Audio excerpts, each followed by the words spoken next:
নমস্কার। সামাজিক মাধ্যম বর্তমানে এসআইআরময় হয়ে গেছে। আর এই যে লতা পাতার গুণ টুন এইসব বিষয় আর স্বল্প বসন এই যে দাপিয়ে চলছে ফেসবুক। সাথে সাথে আবার ডাক্তারবাবুরা এখনো যা চিকিৎসা নির্ণয় করবার প্রধান অস্ত্র প্রেশার মাপা, সেই প্রেশারটা পর্যন্ত এখন অনেক ডাক্তারবাবুরা নিজেরা মাপেন না। তো কী বল, আমরা যখন এক সময় ডাক্তারবাবুদের দেখাতাম, ফার্স্ট এই নারীর এখানে হাত দিয়ে দেখতেন, তারপরে প্রেশার মেপে রোগ নির্ণয় করে নিতেন। আর এখন শুধু পরীক্ষা। তারাও এখন সামাজিক মাধ্যমে দাপিয়ে বেড়াচ্ছেন। তবে সকলকে বলবো না, কিছু নিশ্চয়ই ভালো মানসিকতা নিয়েই করছেন, আমি সেদিকে ঢুকছি না। আজকে একটা অন্য ধরনের পোস্ট আমি করতে চাই, একটি অত্যন্ত মানবিক পোস্ট। আপনারা জানেন আমি ব্যান্ডেল হুগলি মানব কল্যাণ সমিতি এককভাবে দীর্ঘ বৎসর থেকে কাজ করে এসেছি। এককভাবে আমি অনেক আধিকারিক, ভালো মন্দ হোক যাই হোক, কিন্তু কখনো একজন ডাব্লিউবিসিএস ব্যতীত, যে 100 ডাব্লিউবিসিএস, অন্তত 50-এর অধিক আইএস আইপিএস, তাদের সঙ্গে আমি তাদের সহযোগিতায় কাজ করেছি, নির্বিঘ্নে করেছি, কোনো অসুবিধা হয়। সেই বামফ্রন্ট থেকে শুরু করে বর্তমান সরকারের সময় পর্যন্ত কাজ করেছি, এবং বামফ্রন্ট সময় একটি নজিরবিহীন কাজ করেছি, বেশ কয়েকটি বর্তমান সরকারের সময়ও করেছি। বর্তমানে শরীর খুবই একটা ভালো যাচ্ছে না, আমার মানে সুগার অনেকটা বেড়ে গেছে। তাই একটি উদ্দেশ্য পূরণের জন্য আমার একটা অন্তিম ইচ্ছা রয়েছে। সেটি হলো, আমি সুন্দরবনে একটি বহুমূল্য জমি পেয়েছি দান হিসাবে। সেখানে আমার অন্তিম ইচ্ছা হলো দুটো মূর্তি প্রতিষ্ঠা করা। একটি হলো বিশ্ব শান্তির প্রতীক মহামানব গৌতম বুদ্ধ, আরেকটি মহান পণ্ডিত ডক্টর ভীমরাও আম্বেদকরের। এই বিষয়ে আজকে আমি একটি মানবিক প্রতিবেদন বলতে একটি ঘটনা নিয়ে আজকে ভিডিওটা করব। এবং আপনারা, আমি আগে 2017 থেকে আমি ফেসবুক বা সামাজিক মাধ্যম ব্যবহার করে থাকি, কখনো এইভাবে আমি লাইক কমেন্ট শেয়ার করবার জন্য অনুরোধ করিনি। আমার পুরনো পোস্টগুলো দেখলে বুঝতে পারবেন, যেমন ব্যান্ডেল হুগলি মানব কল্যাণ সমিতি ইউটিউব চ্যানেল এবং সঞ্জীব বড়ুয়া মুৎসুদ্দি ফেসবুক প্রোফাইল, কখনো আপনারা দেখবেন করিনি। তবে গতকাল একটি যে ভিডিওটা আমি ছেড়েছি এমপি সম্পর্কিত, সেখানে আমি সম্ভবত শুরু করেছি এই লাইক শেয়ার কমেন্ট করবার বিষয়টি। আজকে অনুরোধ করব, যদি আমার এই আজকের পোস্টটি আপনাদের ভালো লাগে, তবে আপনারা একটু লাইক কমেন্ট শেয়ার করবেন। সাথে সাথে এটাও বলবো যে, দেখুন, মাঝে মধ্যে আমি ঠিক গুছিয়ে বলতে পারি না, কারণ আমার এখন অনেক বর্তমানে 322 খাওয়ার আগে সুগার।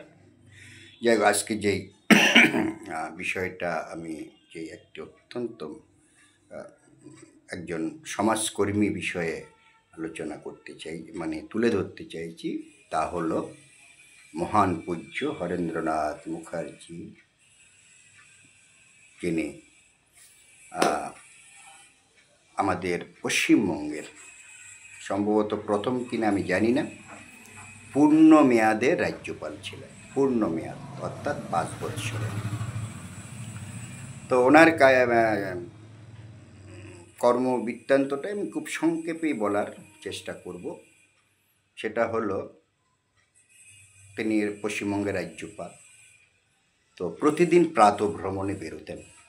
তো প্রাতঃভ্রমণে বেরোবার সময় একদিন দেখতে পেলেন, শীতকাল, লিফটম্যান যিনি লিফট চালান, সে ঠান্ডার মধ্যে কোনো শীতবস্ত্র নেই, সে বাইরে শুয়ে আছে।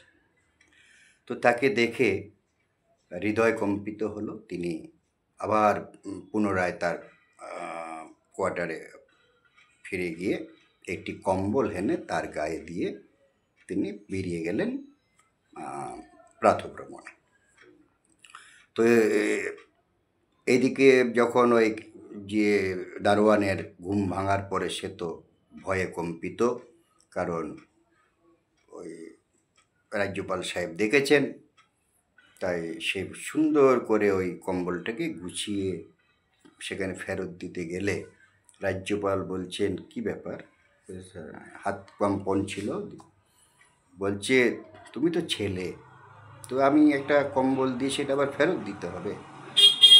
এবং তিনি যে স্যালারি পেতেন তার মধ্যে 500 টাকা শুধু নিজের কাছে রেখে বাকি সমস্ত টাকাটা একটি কুষ্ঠ হসপিটালে দান করে দিতেন। একটি কুষ্ঠ হসপিটালে তিনি সমস্ত অর্থ দিয়ে দিতেন। তো একবার তখন ভারতের প্রথম রাষ্ট্রপতি রাজেন্দ্র প্রসাদ তিনি আসছেন কলকাতা বিমানবন্দরে অবতরণ করে। তিনি কোনো সরকারি কার্য সম্পাদন করতে আসছিলেন। তো প্রোটোকল অনুযায়ী রাজ্যের রাজ্যপাল যাবেন, তাকে অভিনন্দন জানিয়ে নিয়ে আসবেন। হ্যাঁ, গিয়েছেন রাজ্যপাল হরেন্দ্রনাথ মুখার্জি মহোদয়। তখন সেখানে বিমানবন্দর থেকে অবতরণ করে তিনি তো হাত জোর করে নমস্কার যখন অবশ্যই করতে যাবেন, কারণ রাষ্ট্রপতি ভারতের 1 নম্বর নাগরিক আর প্রোটোকল রয়েছে। কিন্তু দেখা গেল রাষ্ট্রপতি এসে তার হরেন্দ্রনাথ মুখার্জি পদধূলি নিচ্ছেন। ওখানে উপস্থিত অফিসার সকলে কিংকর্তব্য বিমূঢ় হয়ে গেল, কি বিষয়? তখন বিষয়টা পরে জানা যায়, যখন ভারতের প্রথম রাষ্ট্রপতি রাজেন্দ্র প্রসাদ মহোদয় প্রেসিডেন্সি কলেজে, বর্তমানে বিশ্ববিদ্যালয়, অধ্যয়ন করছিলেন, তখন অধ্যাপক ছিলেন হরেন্দ্রনাথ মুখার্জি মহোদয়। তাহলে কি দেখা যাচ্ছে? শিক্ষা, অর্থাৎ কোনো শিক্ষক তার ছাত্র রাষ্ট্রপতি হয়ে গেলেও, প্রধানমন্ত্রী হলেও তাকে স্যার বলেই সম্বোধিত করবেন। কিন্তু আমরা বর্তমানে কি দেখি, অনেক শিক্ষাবিদ সংশোধনাগারে যাচ্ছেন নতুনভাবে শিক্ষা গ্রহণ করতে। আমার পোস্টটি যদি আপনাদের ভালো লাগে, তবে আবার এই অনুরোধ আমি শুরু করছি এখন, কারণ আমার একটি বিশেষ এটি কার্য সাধন করবার একটা ইচ্ছা আছে। কারণ সুন্দরবনে আমি একটি জমি পেয়েছি, জমি অর্থাৎ দান করেছে, আমার অনুরোধে দান করেছে। সেখানে আমি একটি এই বিশ্ব পর্যটন কেন্দ্রে একটি বিশ্ব শান্তির প্রতীক মহামানব গৌতম বুদ্ধের মূর্তি এবং একটি আমি মহান পণ্ডিত, বিশ্ববন্দিত ডক্টর ভীমরাও আম্বেদকরের একটি মূর্তি প্রতিষ্ঠা করবার আমার বাসনা। আপনারা আমার পোস্টটি আজকে প্রায় 7-8 বৎসর আমি সামাজিক মাধ্যম ব্যবহার করছি, কখনো এইভাবে অনুরোধ করিনি। আপনারা আমার পোস্টটিকে শেয়ার করুন এবং মন্তব্য লিখুন এবং পছন্দ করুন। সাথে সাথে আপনাদের সুপরামর্শ কামনা করি। আমি অনেক নির্ভীক, একদম নির্ভয়ে আমি কিছু এরপরে পোস্ট দেব, যা আপনাদেরকে বিস্মিত করবে।